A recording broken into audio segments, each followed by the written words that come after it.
जी अस्सलाम वालेकुम। जर्मनी के शहर बर्लिन से मैं महाबश खान इस वक्त आप लोगों के सामने मौजूद हूँ। आप लोगों का एक और बहुत अहम जो है वो टॉपिक कह लें या आप लोगों का सवाल कह लें। चूँकि अब मैंने ख़ुद मैच मेकिंग का काम शुरू कर दिया है, तो जिसकी वजह से मेरे ऊपर जो है ना इस सवाल को लेकर बर्डन जो है ना वो रोज़ रोज़ बढ़ता जा रहा है। पूरे मतलब कहना चाहिए कि पाकिस्तान से, यूएई से और बहुत सारे ममालिक से जो है ना वो लोग चाहते हैं कि हम उनके लिए रिश्ता ढूंढें जर्मनी में। बहुत सारे लोगों ने ये कहा कि उनको जर्मन मुस्लिम भी चलेगी, बहुत सारों का ये था कि उनके लिए जर्मन भी हो तो कोई मसला नहीं है, और यहाँ पे पाकिस्तानी बच्चियाँ हों, जो है वो बच्चे हों जो उनके बच्चों के लिए मुनासिब हों। तो देखिए, मैं आपसे इतना ही कहना चाहूँगी कि यहाँ पर अब शादी करने का ख्वाब आपका पूरा होना नामुमकिन नहीं तो बहुत मुश्किल है। अब यहाँ के मामलात इतने मुश्किल हो गए हैं कि अब एक तो ये कि यहाँ की सोच बदल गई है पेरेंट्स की। अब वो ये नहीं चाहते कि जी उनके बच्चों को ये पाल पोस के वो यहाँ बड़ा करें, यूरोप के हिसाब से उनको तरबियत दें और फिर उनको ज़बरदस्ती पाकिस्तान ले जाके वहाँ उनकी शादी कर दें। अब ये कॉन्सेप्ट बहुत कम हो गया है। बाकी ये कि हाँ, अगर पाकिस्तान में देखिए, अगर आप मेल हैं तो आपके चांसेस जो है ना वो, मैं अगर ये कहूँ कि 0% हैं तो गलत नहीं होगा। अब अगर आप लोगों को बुरा लगे तो I am really very sorry. हाँ, अगर आप फीमेल हैं तो आपके चांसेस फिर भी कुछ ज़्यादा हैं, और फीमेल भी वो जो कि सिंध से हों, क्योंकि कराची में जो कॉन्सुलेट है वहाँ से जो केसेस हो रहे हैं जर्मनी के लिए, वो बहुत आसानी से वीज़ा उनको अभी भी मिल रहा है। लेकिन जो बाकी के लोग हैं, बाकी का जो पूरा पाकिस्तान है, अगर आप वहाँ से हैं और आप शादी के यहाँ ख्वाहिशमंद हैं तो ये अब नामुमकिनात में से है। इनकी वजूहात मैं आपको बता रही हूँ कि 1.5 साल तो जो है ना अब अपॉइंटमेंट के लिए जो है वो कहा जाता है कि अपॉइंटमेंट 1.5 साल बाद मिलती है शादी के, और उसके बाद प्रोसेस शुरू होता है। अब वो प्रोसेस कितना लंबा जाता है ये हम नहीं कह सकते, हमें नहीं पता।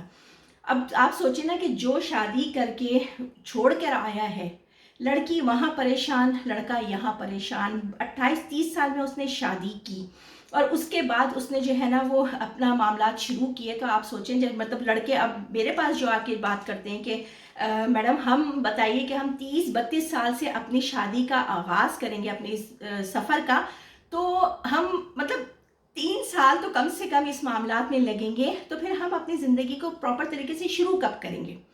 इवन के बच्चे जो है वो पैदा होके वो भागने दौड़ने लगते हैं और उनका प्रोसेस नहीं हो पाता। तो ये बहुत सारी वजूहात हैं, मतलब जिनमें वीज़े का मसला है, क्योंकि देखिए 2 चांसेस में जो है ना लड़का जो है या लड़की का रिश्ता वहाँ हो सकता है। एक ये कि आप रिश्तेदारों में से हों, और दूसरा ऑप्शन आप पसंद के हों। बस ये 2 रीज़न हैं पाकिस्तान में शादी करने के लिए जाने के। इसके अलावा कोई तीसरा रीज़न नहीं है। क्यों? क्योंकि अब यहाँ बहुत मुश्किलात हो गई हैं। अब यहाँ पे जो बच्चे पढ़ने आते हैं या यहाँ के बॉर्न बच्चे हैं, यहाँ के बॉर्न बच्चे चाहते हैं, चूँकि वो यहीं के पैदा हैं, यहीं उनके मामलात हुए, तो उनको सोच का भी बहुत फ़र्क नज़र आता है। उनकी ख्वाहिश और कोशिश होती है, और लैंग्वेज बैरियर तो आपको पता ही है, ये मैं बहुत सारी जगहों पर कह चुकी हूँ कि अगर आप लड़के हैं तो आपको यहाँ आकर सिफर से अपने मामलात शुरू करने पड़ते हैं, जो कि बहुत मुश्किल है। गाल आप डॉक्टर हैं, आप इंजीनियर हैं, आपने सीएसएस किया हुआ है, आपने सीए किया हुआ है, यहाँ आकर जो है ना आपको अपनी ज़िंदगी दोबारा से शुरू करनी पड़ती है सिफर से। लड़कियों का ये है कि ख़वातीन है ना, ख़वातीन तो आके कर लेती हैं मामलात, वो होती बल्कि उनको घर संभालना होता है। इसी तरीके से जो है ना वो किसी लड़के को वहाँ से शादी करके लाने के लिए बाकायदा तौर पे बच्चियों को यहाँ पहले जॉब वो करें, फिर वो अपना टैक्स जमा कराएं, उसके बाद मामलात करें। अच्छा चलिए, ये तो जर्मनी का हो गया। मैं बाकी यूरोप की बात करती हूँ, तो उसमें हम इटली की बात करते हैं। इटली में एक अपॉइंटमेंट जो है वो लाखों की मिल रही है।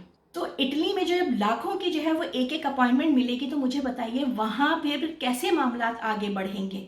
मेरे अपने कितने जानने वाले हैं जो इस बात को रोते हैं और जो है वो कहते हैं कि हमने जो मतलब शादी वहाँ करके आए हैं, अब भाई या बहन के लिए ना बच्चे जो है ना वो हो रहे हैं और वो यहाँ नहीं आ पा रहे। अच्छा, इसका जो एक बहुत बड़ा मसला का जो कहना चाहिए ना कि मसाइल जो पैदा हो रहे हैं वो ये हो रहे हैं कि अब तो नौबत तलाक़ों तक और अलहदगी तक आ चुकी है। मैसेंजर पर आके लोग मुझसे पूछ रहे होते हैं कि हमने अपनी बेटी की शादी जर्मनी की थी, तो वो तो प्रोसेस ही नहीं हो रहा, वीज़ा ही नहीं आ रहा। अच्छा, घर वालों को इतने मसले नहीं होते जितने के इर्द गिर्द वालों को मसले होते हैं। वो ज़्यादा जो है वो कहना चाहिए ना कि दी पर तेल छिड़क रहे होते हैं कि भाई अभी तक वीज़ा नहीं आया, अभी तक कुछ हुआ नहीं, अभी तक आपकी बेटी गई नहीं। तो ये बहुत सारे रीज़न हैं जिनको मैंने आपके साथ डिस्कस किया। इसके अलावा भी अगर कभी कोई वो हुआ तो आप लोगों को ज़रूर बताऊंगी, लेकिन बहरहाल उम्मीद तो दुनिया कायम है।